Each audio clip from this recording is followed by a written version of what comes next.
마치 유전자 변이라는 게서 지능이 높아지고 공격성을 뛰고 유용성을 기록했을 때 약간 목적을 위해서 실험을 하는데 좀 그쪽에서 좀 상당히 네. 만약에 이제 2번은 넘어가셨지만 그런 거 상태면 기후변화 심각한데 그때도 동물 식물 그대로 둬야 되죠. 그러니까 뭐 있는 대로 살아야죠. 뭐. 그렇죠? 식물을 기후에 강하게 한다거나 또는 동물이 CO2를 많이 내거든요. 그러면 털 같은 걸 안 나게 할 수 있어요. 그래서 털 안 나게 해서 땀을 덜 흘리게 해서 CO2를 저감하게 이렇게 하면 안 되는 거죠. 자, 5번 배습관이 된다. 네, 이게 제일 많네요. 그 아래서부터. 네. 이제 아빠들 입장에서는 만약에 이제 아기가 아프다는 그 사람의 아이들은 수단과 방법을 다리가 아프시고 못시고 그렇다면 이미 우리 인간이 만들어놓은 상용화된 기술과 완전성이 나보다 그게 가능하다면 어떤 식으로 쓸 것 같아요? 네, 지금 이게 상품 같다는 거는 태어난 아이한테 유전자 검사해서 고치겠다가 아니고 실험하는 단계예요. 그러니까 이런 거예요. 부모가 사회를 조사해보니까 엄마도 실명이고 또 시각장애인 부부가 있을 거 아니에요. 그러면 자식은 시각장애인이 확실히 태어납니다. 이런 경우에 우리 자식한테는 이걸 물려주기 싫다. 그래서 자식 태어나는 것도 전에 바꿔서 태어나는 거예요. 그걸 허용해 준다는 거죠. 네. 그래서 이제 여기에 대한 반박은 아까 전문가님 치료와 개선을 구분할 수 있어요. 그러니까 시각이 안 보이는 치료인데 그 부분에 대해서는 사실 경계가 아주 모호하다고 생각해요. 네. 진짜 분명히 이미 5번이 현시가 되면은 아이디어 부분에 6번으로 넘어갈 겁니다. 네. 근데 그거는 사실은 이제 그 시술하는 의사라든지 그런 관련자들에 대한 뭔가 안전 장치가 뒤따라가지 않을까. 네. 또 5번. 네. 시켜드릴까요? 네. 사실 현행 법상에서 지금 5번까지 허용을 하고 있잖아요. 석상도 유전자 진단까지 비슷한 느낌이거든요. 아닙니다. DNA를 바꾸는 거는 딱 3번까지고요.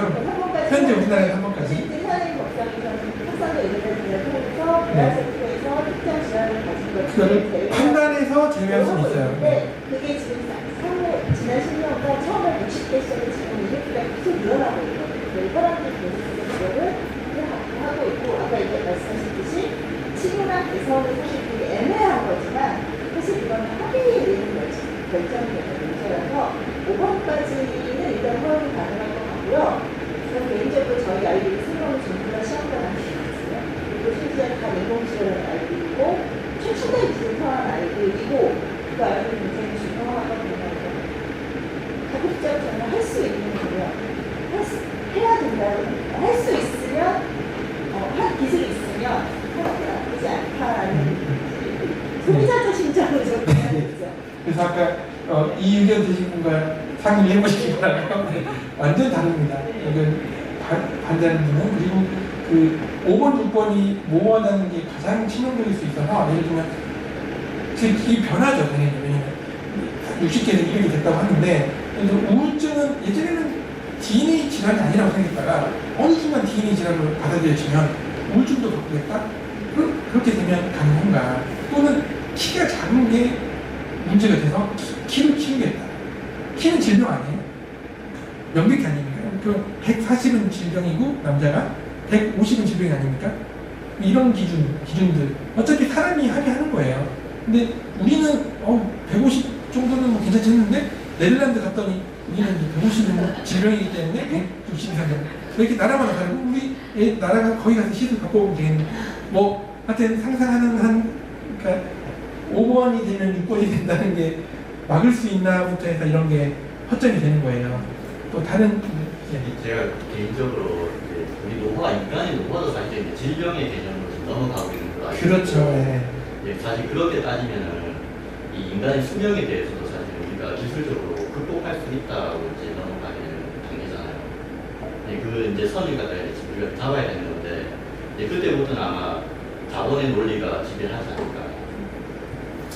그래서 이제 막 우리나라처럼 우리나라가 지금 돈 때문에 시험관 하기도 걱정하진 않잖아요. 네. 사회부정이 돼버리니까 그렇게 하면 해결될 수 있거든요. 그거에 대한 반박 논의도 해볼 수 있겠고 마지막에 6번 다 허용하자. 안 든 사람이 있으실 텐데 눈치 보지 마시고 6번은 없으니까 무슨 일을 몇 번? 생각 중입니다. 6번이라고 누군가 주장한다면 좋습니다. 그러면 우리가 사실은 공포를 느끼는 것도 유전자 때문이거든요. 그 유튜브 보면 빌딩 올라가서 한손 매달리는 거 막 사진 찍는 사람 봤어요? 그 사람은 공포를 못 느끼는 사람이에요. 실제로 훨씬 더 그 역치가 높습니다. 우리는 1억 줘도 못해요. 팔 별대별 못하는데 그런 사람도 있거든요. 그럼 그거를 우리가 파악해가지고 공포를 일으키는 유전자를 좀 제거해서 사람들이 태어나게 해요. 그 다음에 군인으로 쓰는 거죠. 왜냐면 군인이 실제로 있었던 일인데 이렇게 핵무기를 싣고 가다가 또는 엄청난 무기를 싣고 가다가 위에서 상부가 지시가 떨어진다. 투하해라. 근데 못 투하고 오는 거예요. 아무리 훈련을 받아도 뻔히 지금 사람들 다니는데 이거 투하하면 안 되는 거예요. 버튼을 못 누르는 거예요. 공포감을 없애고 지금 시가전 지금 이제 MZ세대가 버튼 누르는 걸 하겠는데 가서 청소하는 그러면 이제 무서워서 못 가는 거예요. 괜찮아요? 그런 거 생각해 보셔야 되고 더 이상 올림픽이 아니겠죠 이제는. 뭐 그런 거면 또 이건 그 진화적으로도 문제가 있을 수 있어요. 우리가 결국은 다양성이 필요한 게 키가 크면 좋다 작으면 좋다가 없어요. 방향이. 왜냐면 지금은 미학적으로 키 크면 좋다라고 생각하지만 어느 바이러스가 창궐 했는데 키 큰 애들은 다 죽는 거예요. 그럼 키 작은 게 결국 살아남거든요. 모르는 거예요 세상은. 그러니까 다양성이 중요하지 어느 방향이 중요한 건 아닙니다. 실제로 우리가 그런 근친 간에 결혼했을 때 다양성이 무너지면 질병 걸린다는 것은 이미 역사적으로 우리가 알고 있는 사실이에요. 그렇기 때문에 근친이라고 나쁠 게 있나 그게 아니라 근친이면 다양성이 떨어져요. 그러면은 언젠가 외부의 공격을 받아서 무너집니다. 근데 이렇게 해서 인간은 그렇게 가까운 사람끼리 끌리는 유전자를 가진 사람들은 다 좋게 됐고 안 그런 사람들이 인류를 만든 거예요. 그래서 징그럽잖아요. 형제성이 징그럽잖아요.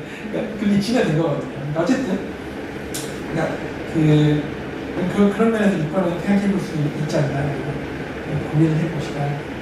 어쨌든 기술은 점점 가능한 시대로 되고 있다. 네, 생각이 듭니다. 네, 일단 강의를 마치겠습니다.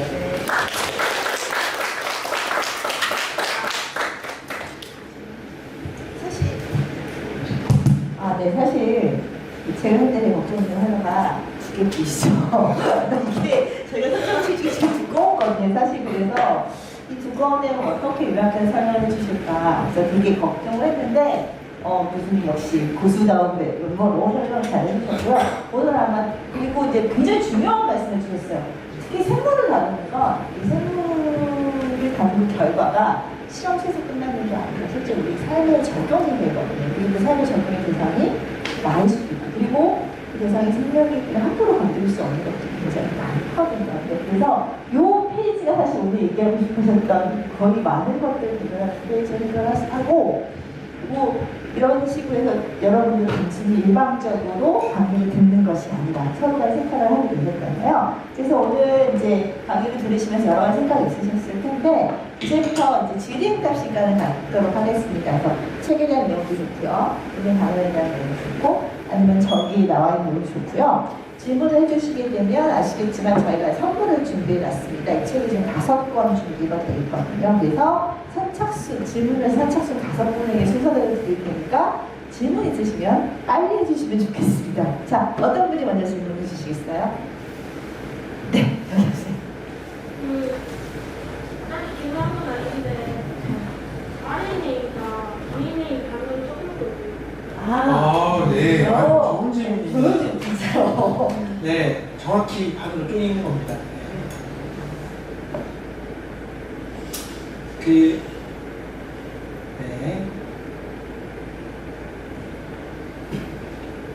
네, 실제로 반으로 쪼갠 형태로 있는 거고요. 다른 게 뭐냐면 DNA는 세포 안에 무조건 딱 2개예요. 하나는 엄마한테 온 거, 하나는 아빠한테 온 거. 2개밖에 없어요. 아시죠? 그러니까 그러니까 항상 2개가 있는 건데 그러니까 얘는 너무 중요해요. 이게 잘못되면 큰일 나잖아요. 그래서 얘가 무조건 밖에 나가면 안 돼요. 그러니까 왕창 보호하는 거고, 내가 단백질을 만들려면 직접 나가서 만들다가 잘못되면 큰일 나니까 자기가 직접 가는 게 아니라 이제 자기를 쫄자를 보내는 거죠. 이렇게. 대리인을 보내요. 찍어가지고 이걸 흡사 뭐라 그러냐면 파나를 찍, 파나 해봤어요? 파나? 먹 갈아가시고 파나 찍어내듯이. 그 판 하나 있으면 팔만대장경 배웠어요? 팔만대장경이 뭐예요? 그 판 하나만 있으면 종이 가지고 와서 찍어내면 종이 나오고 찍어내면 종이 나오고 그렇잖아요? 그래서 모양은 어쨌든 반인데 개수가 엄청 많다고 보면 DNA는 하나인데 얘는 수천 개가 만들어져요. 아시겠죠? 그렇게 해서 그 RNA를 딱 뿌려서 단백질 만들어라 라고 시키는 거예요. 근데 왜 반쪽만 찍는지도 얘기해 주세요.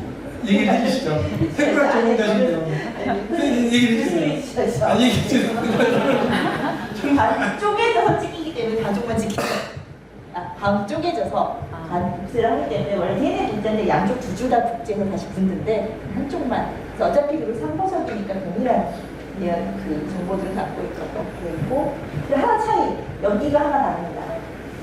APCC가 아니라 하나가 다릅니다. 이 안에 경우는 다들 U가 나왔죠. 그거 하나의 차이가 있다는 거.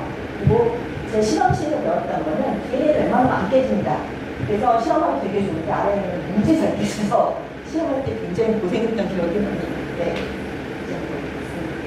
네, 선물. 네, 선물 주시고요. 자, 그 다음에 또 다른 질문. 예, 그쪽에 학생. 여기 학생. 마스크 생각할 RNA는 어떻게 단백질을? RNA는 다 이제 이 중요한 물질이 RNA 하나로 찍어가지고 내보냈죠. 그러면 단백질 공장으로 보내는 거예요. 공장 가가지고 공장이 여기서부터 이렇게 서열을 읽어가면서 단백질을 이렇게 만들어내는 거예요. 원래 생각한 거 맞아요? 즉석에서 만든 거 아니에요? 네, 알겠습니다. 네, 책 주시고요. 그 다음에 또 다른 질문. 네, 여기 딱딱 이 세 분이 하신 순서대로 하시면 돼요. 여기 학생부터. 친구부터.